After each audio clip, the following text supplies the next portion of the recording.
Justice is a social institution created to comply with the rules established in society, which makes it possible to peaceful coexistence of people in society.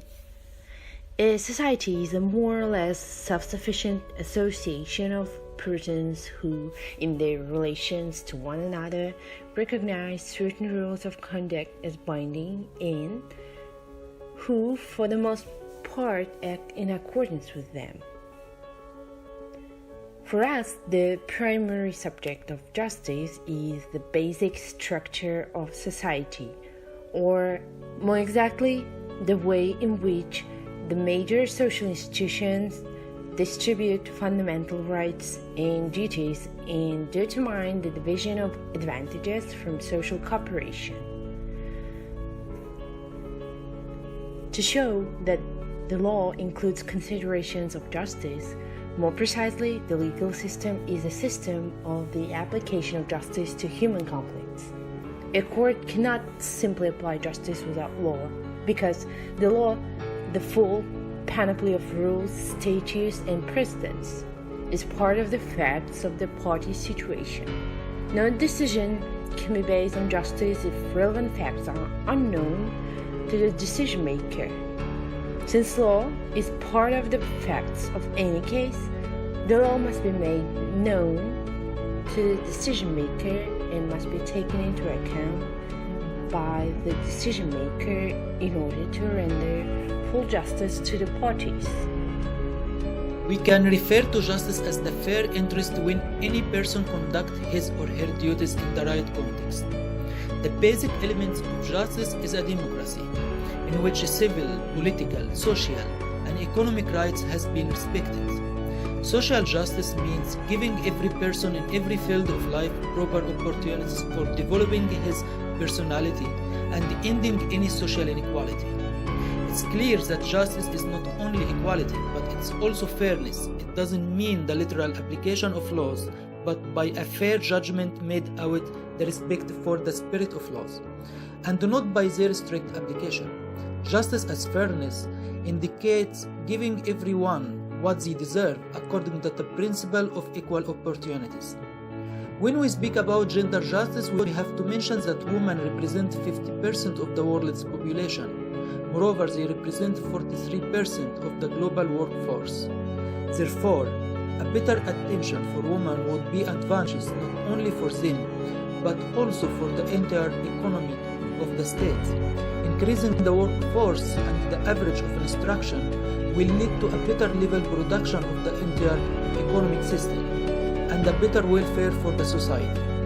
Achieving gender equality and women's empowerment, engaging in electoral process, supporting rural women poverty, and finally expanding and strengthening women's leadership. Regards the child's rights, we can divide it into two main categories.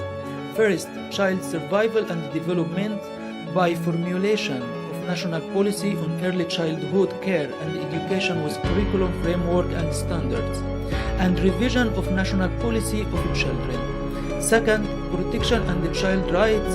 The most important point is ending all forms of child labor.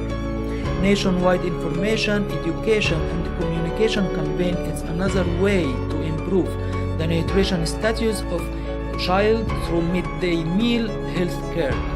Secondly, strengthening the implementation of village health nutrition and sanitation day. Finally, justice and equality must become a lived reality. It will come from determination, guts, and heart. It will come from the men and women who believe that they can make a difference. We're all housewives when in the beginning and in the end, although we have to be much more than that in the world now. Children and youth are particularly vulnerable to human rights violation during conflict or dictatorial rule. According to the UN, in 2010, over 1 billion children worldwide were living in territories affected by armed conflict. The average civilian victim is likely to be a child or youth. Lots of them are left with psychological traumas and permanent physical injuries. Others have to fend for themselves after losing their parents, sometimes while taking care for younger siblings. Where efforts are taking place to address past wrongs, The roles and voices of children and youth are needed to show the full picture of what happened, who was armed, and how it continues to affect people's lives. Unfortunately, children's interests and perspective can be easily overlooked due to their lack of representation in civil society and organization. It's important to involve them through an active participation, because young people often have the potential to challenge politics, a politic of dehumanization and hatred, and to imagine the changes needed to make a better future and to redress the wrongs of the past. So transitional justice mechanisms such as truth-seeking, institutional reform, reparation, and criminal tribunals can be powerful tools to address the effect of violation perpetrated against young people. ECTJ's Children and Youth Program, since they started in 2008, has advanced in their understanding of how to include young people safely and effectively in transitional process justice. ECTJ advocates for young people participation in transitional justice process so that the society are undergoing transitional processes can recognize their capacity as change makers and they can foster their involvement in the political and justice process. Including children and youth significantly increases the potential that this process will have a long-term impact.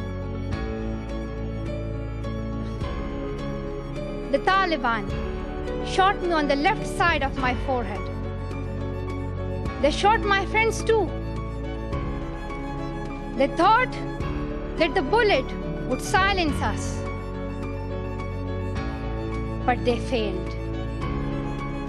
The terrorists thought that they would change my aims and stop my ambitions, but nothing changed in my life except this: weakness, fear, and hopelessness died.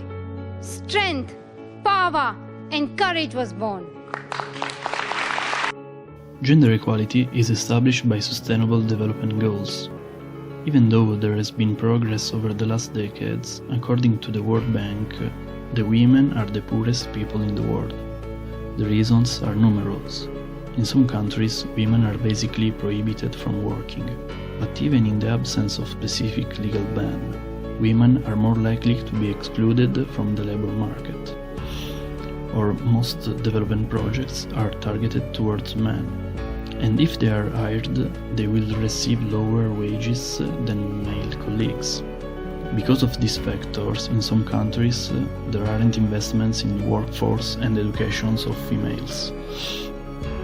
This translates into numerous infanticides of newborn daughters in many poor countries. In fact, the United Nations has calculated that in the world about 100 million women are missing. Moreover, over 2.5 billion of women and girls suffer the consequences of discriminatory laws and gaps in legal protections. To solve these gaps, we need to follow the right example of projects that are making the difference in the gender equality as stated by the UN Trust Fund. These cases aim to prevent violence against women in the communities, to support women survivors of violence, to ensure that women can work without fear of violence and properly protected by law. Thus, in order to achieve gender equality, we need women leading the way, empowerment through economies, living free from violence, responding to crisis, building peace and resilience, and working together for change.